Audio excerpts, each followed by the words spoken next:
Good morning. Finally, a president-elect. George W. Bush will become the 43rd president of the United States. Apparently, a plane has just crashed into the World Trade Center. We're going to take a look at videotape just moments ago of the second plane hitting the World Trade Center. There has been another major explosion, this one in the nation's capital. There is smoke in the air over the Pentagon.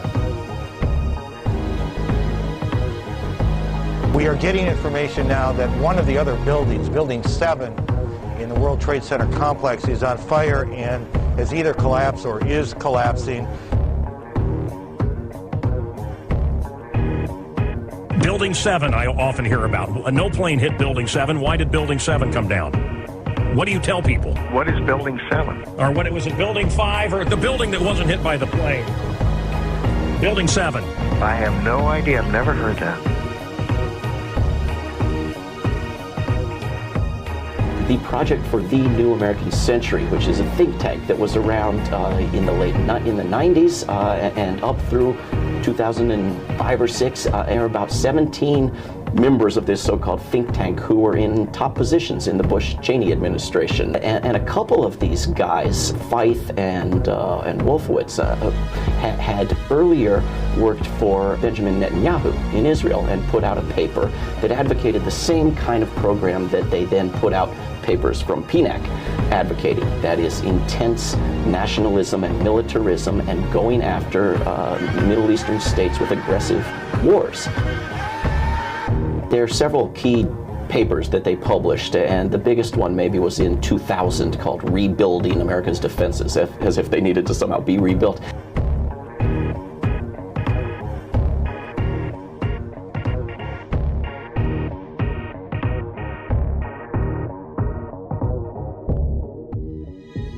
This is being seen on Capitol Hill as another Pearl Harbor.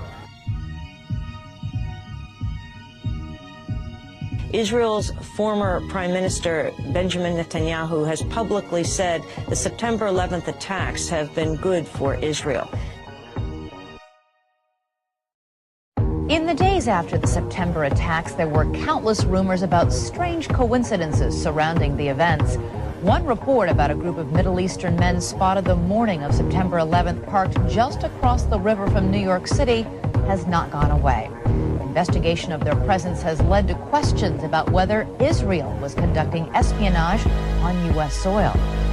It began when this woman was watching the Twin Towers burning from her apartment in New Jersey.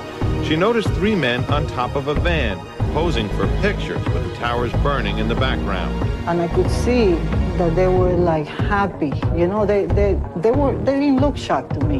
You know, they didn't look shocked. I thought it was very strange. The witness called police, who stopped the van hours later and arrested 5 men. All 5, it turns out, were Israeli. They were turned over to the FBI. Sources tell ABC News during a check of national security databases, some of the men were listed as having had connections with Israeli intelligence. At the FBI, that set off alarm bells. The FBI needed the answers to 3 important questions. Who were these men? What brought them to that parking lot on the morning of September 11th? And did they have any advance knowledge of what was going to happen that day? After 71 days, the 5 Israelis were deported.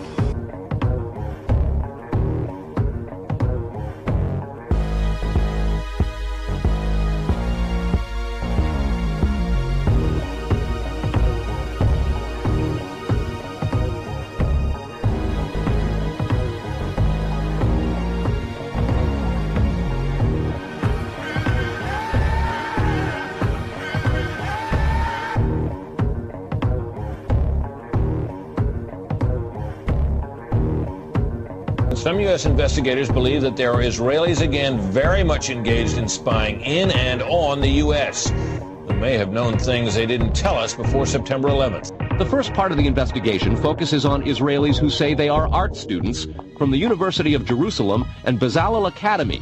They repeatedly made contact with U.S. government personnel, the report says, by saying they wanted to sell cheap art or handiwork. Documents say they, quote, targeted and penetrated military bases, the DEA, FBI, and dozens of other government facilities, and even secret offices and unlisted private homes of law enforcement and intelligence personnel.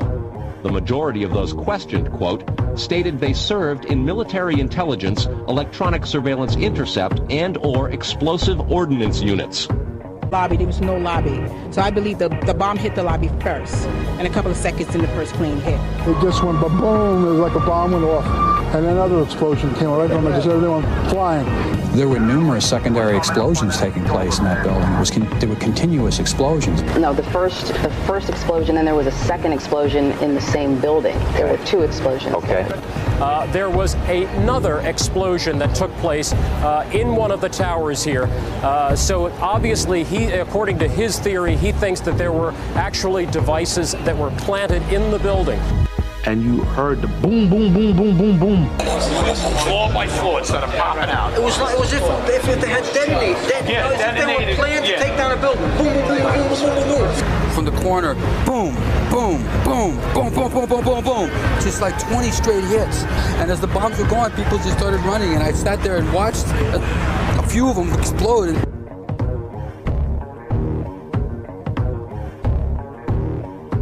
I remember getting a call from the fire department commander telling me that they were not sure they were going to be able to contain the fire. And I said, we've had such terrible loss of life. Maybe the smartest thing to do is pull it. And they made that decision to pull, and then we watched the building collapse.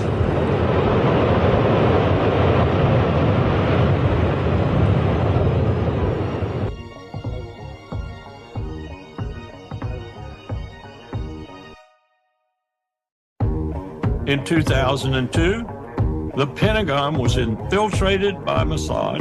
They did not need any identification to get through the river entrance of the building.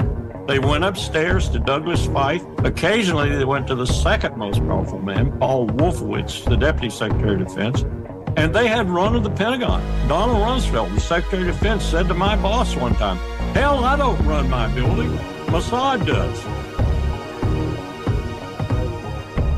About 10 days after 9/11, I went through the Pentagon and I saw Secretary Rumsfeld and Deputy Secretary Wolfowitz. I went downstairs just to say hello to some of the people on the joint staff who had used to work for me. And one of the generals called me and he said, "Sir, you got to come in. You got to come in and talk to me a second." He says, "We've made the decision. We're going to war with Iraq." This was on or about the 20th of September. So I came back to see him a few weeks later. And by that time, we were bombing in Afghanistan. I said, "Are we still going to war with Iraq?" And he said, "Oh, it's worse than that." He said, he reached over on his desk, he picked up a piece of paper, and he said, I just got this down from upstairs, meaning the Secretary of Defense's office today. And he said, "This is a memo that describes how we're going to take out 7 countries in 5 years, starting with Iraq and then Syria, Lebanon, Libya, Somalia, Sudan, and finishing off Iran."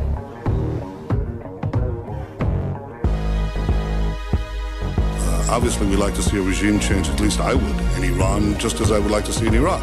The question now is a practical question. What is the best place to proceed? It's not a question of whether Iraq's regime should be taken out, but when should it be taken out?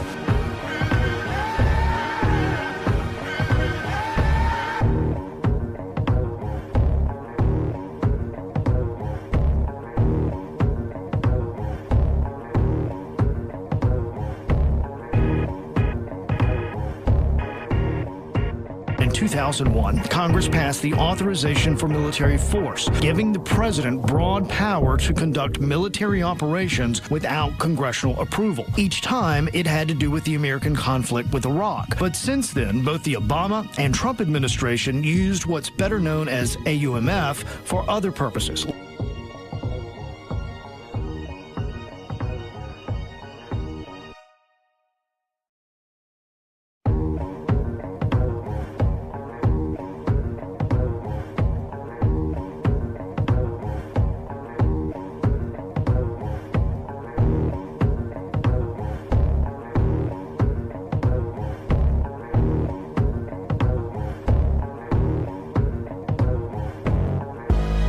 Iran cannot have a nuclear weapon. They can't have a nuclear weapon. Very simple. So the only way that Iran will be stopped is if there is a credible military threat that ideally would be backed by the United States. President Trump has just announced on social media that the U.S. has just completed 3 successful attacks on 3 nuclear sites in Iran.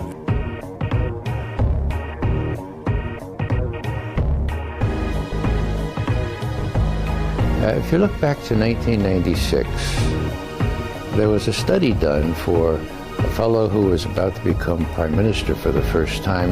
His name was Netanyahu. It was completed mostly by Americans. We later called them neocons. So they composed this thing and they called it a clean break, a new strategy for securing the realm. Okay, securing the realm. What realm? Well, the realm was Israel, Greater Israel.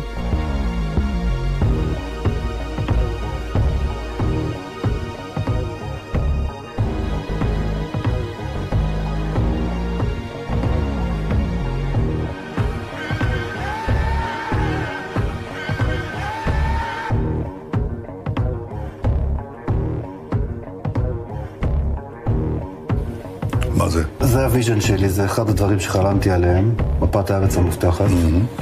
יפה. הגיע הזמן, קוראים לזה ירושלם. אני לא נותן את זה לך, אני מעניק את זה לך כדי שתיתן את זה לארצך שרה. תודה רבה. אתה מתחבר לחזון? מאוד. באמת? מאוד. זה ישראל השלמה. There is no possibility of conducting